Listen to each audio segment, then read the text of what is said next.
আমরা যেহেতু পশ্চিমবঙ্গবাসী, আজকের ভিডিওটা আমাদের কাছে খুব ইম্পর্টেন্ট হতে যাচ্ছে। বাংলাদেশ যেহেতু আমাদের প্রতিবেশী রাষ্ট্র, তো বুঝতেই পারছেন যে বাংলাদেশের ওপরে যদি কোনো আঘাত আসে, বাংলাদেশের ওপরে যদি কোনো আহ, ভালো জিনিসও ঘটে, তার কিন্তু প্রত্যক্ষ পরোক্ষভাবে প্রভাব আমাদের ওপর আসবে। আজকের এই ভিডিওতে আমরা মেইনলি আলোচনা করব যে ডিসেম্বরের শেখ হাসিনার যাওয়ার আগে পর্যন্ত এই বাংলাদেশে কি কি হওয়ার সম্ভাবনা আছে ঠিক ডিসেম্বরের আগে পর্যন্ত। আপনারা দেখছেন ডেলি টিম। চ্যানেলটা যদি ভালো লাগে তাহলে সাবস্ক্রাইব করবেন আর নোটিফিকেশন বাটনটা কিন্তু অন করে দেবেন। আর ভিডিওটা যদি ভালো লাগে তাহলে একটু লাইক আর শেয়ার করে দেবেন। যে যে সম্ভাবনাগুলো হতে পারে বাংলাদেশে, তার মধ্যে ফার্স্ট হচ্ছে বাংলাদেশের প্রাক্তন প্রধানমন্ত্রী শেখ হাসিনাকে ভারতবর্ষ বাংলাদেশের হাতে তুলে দিতে পারে এবং তারেক রহমানের সঙ্গে সরাসরি একটা ডিল হতে পারে, যে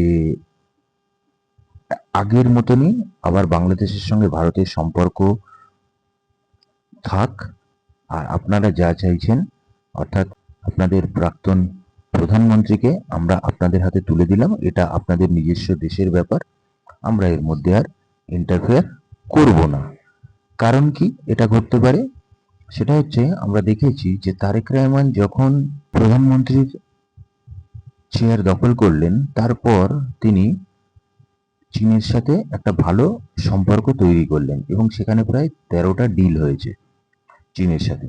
তারপর কি দেখলাম আমরা, না 19-এর সময় ভারত আর বাংলাদেশের যে সম্পর্কের অবনতিটা হয়েছিল, সেই অবনতিটা কিন্তু তারেক রহমানের সময় স্টপ হলো। স্টপ হওয়ার মানে হচ্ছে সেই সম্পর্কটা আর তলানিতে গেল না, সেখান থেকে আস্তে আস্তে উপরের দিকে সম্পর্কটা উঠতে থাকলো, উঠতে থাকছে বলা যায়। তো এতে কি, তারেক রহমান ভারতবর্ষকে একটা ইন্ডিকেশন দিচ্ছে যে আমরা আবার আপনাদের মতনই, আগের মতনই, আমরা আবার আগের মতনই আমাদের মধ্যে সম্পর্ক বজায় রাখবো। তো সুতরাং আপনি আমাদের যে প্রাক্তন প্রধানমন্ত্রী আপনাদের কাছে আছে, যাকে আমরা দোষী সাব্যস্ত করেছি বা আমাদের দেশ দোষী সাব্যস্ত করেছে, তাকে আমাদের কাছে ফিরিয়ে দিন। এই ব্যাপারে আপনারা আর ইন্টারফেয়ার করবেন না। এবার হচ্ছে সেকেন্ড যে জিনিসটা হতে পারে, আমরা এই বাংলাদেশের ব্যাপারে দেখেছি যে 3টে সিক্রেট এজেন্সি কিন্তু অ্যাক্টিভলি কাজ করছে, প্রচন্ড অ্যাক্টিভলি। সেটা হচ্ছে চীনের এনএসএস, আমেরিকার সিআইএ আর ইন্ডিয়ার র। তো এই এনএসএস বা চীনের সিক্রেট এজেন্সি সাথে তারেক রহমানের একটা ডিল হয়ে যেতে পারে। সেটা কিরকম, যে বাংলাদেশ সরাসরি তারেক রহমান চীনের কাছে স্যালেন্ডার করে দিল যে আপনারা যেরকম চাইছেন সেরকমই হবে, আপনারা এই পুরো ম্যাটারটা দেখে নিন। তো তাতে চীনের কি সুবিধা হবে, চীন যদি বাংলাদেশের যে কিছু পয়েন্ট যদি ক্যাপচার করতে পারে, এর মানে হচ্ছে যে সেই পয়েন্টগুলোতে যদি চীন নিজের আধিপত্য বিস্তার করতে পারে, তাহলে আমেরিকা যেটা চাইছে যে বাংলাদেশের উপর আধিপত্য বিস্তার করা, সেটা সে পারবে না। সেকেন্ড, বাংলাদেশ প্রায় সম্পূর্ণভাবে নির্ভর হয়ে যাবে চীনের কাছে এবং চীনের বাংলাদেশের পরবর্তী যে দেশ সেটা হচ্ছে ভারতবর্ষ, সেই ভারতবর্ষকে কিন্তু ও চাপে রাখতে পারবে। তো এটা হচ্ছে সেকেন্ড একটা অপশন হতে পারে। এবার যেটা হচ্ছে থার্ড অপশন, থার্ড অপশন কি হতে পারে, থার্ড অপশন হচ্ছে তারেক রহমান সম্পূর্ণভাবে আমেরিকার দিকে ঝুঁকে যেতে পারে। কারণ আমেরিকা প্রথম থেকেই চাইছিল যে বাংলাদেশের কক্সবাজারের পার্শ্ববর্তী যে এলাকা বা বন্দর আছে সেটাকে ক্যাপচার করতে এবং সেখান থেকে সে ইস্ট ইন্ডিয়াকে পুরো কন্ট্রোল করতে এবং ভারতের উপর একটা প্রেশার তৈরি করতে।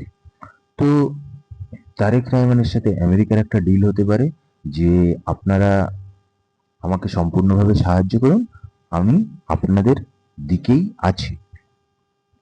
এই একটা সম্ভাবনা হতে পারে, যে জন্য আমরা দেখেছি যে কিছুদিন আগেই কিছু আমেরিকান হাই অফিসিয়ালসের সাথে তারেক রহমানের মিটিং হয়েছে, এবং তারপরেই বাংলাদেশের কিন্তু রাষ্ট্রপতি যিনি পদত্যাগ করলেন, এবং সেখানে মোস্ট প্রবাবলি হয়তো ইউনূস রাষ্ট্রপতি হবেন। তো এই একটা সম্ভাবনা থাকছে। এরপর ফোর্থ একটা সম্ভাবনা কি থাকছে, সেটা হচ্ছে যে তারেক রহমান চীনের কাছেও যেতে পারে, আবার আমেরিকার দিকেও ঝুঁকে পড়তে পারে।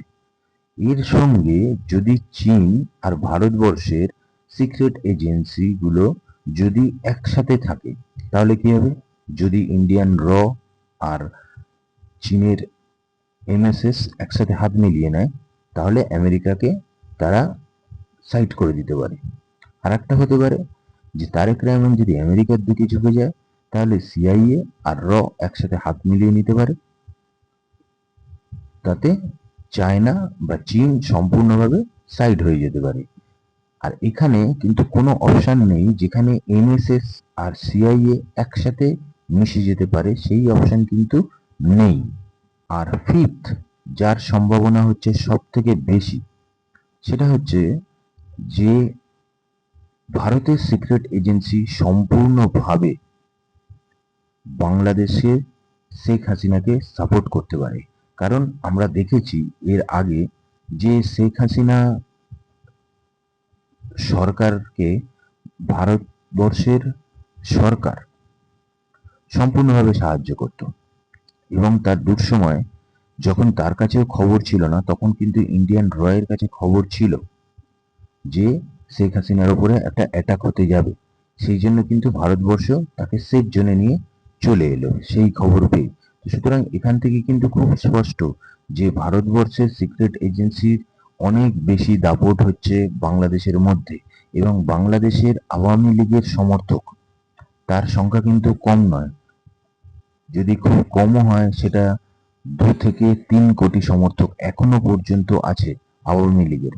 এবং বাংলাদেশে যে রাস্তা দিয়ে শেখ হাসিনা প্রবেশ করবে বলে ঠিক করেছেন, সেখানে খুলনার মতো কিছু জায়গা আছে যেখানে কিন্তু হিন্দু বসতি প্রচুর, এবং সেই হিন্দু বসতি নিয়ে যদি শেখ হাসিনা মুভমেন্ট যদি করে দেয় তারেক রহমানের এগেনস্টে, অর্থাৎ যদি মব হয় যেরকমটা হয়েছিল ঠিক শেখ হাসিনার এগেনস্টে, সেটাই যদি এখন যদি শেখ হাসিনা তারেক রহমানের এগেনস্টে করে এই হিন্দুদের নিয়ে এবং আওয়ামী লীগের সমর্থকদের নিয়ে, তাহলে কিন্তু তারেক রহমানের সরকার পড়ে যেতে পারে। এই সম্ভাবনাটাই হচ্ছে সব থেকে বেশি। এই কটা জিনিস মোটামুটিভাবে হতে পারে যেটা বাংলাদেশে সম্ভব।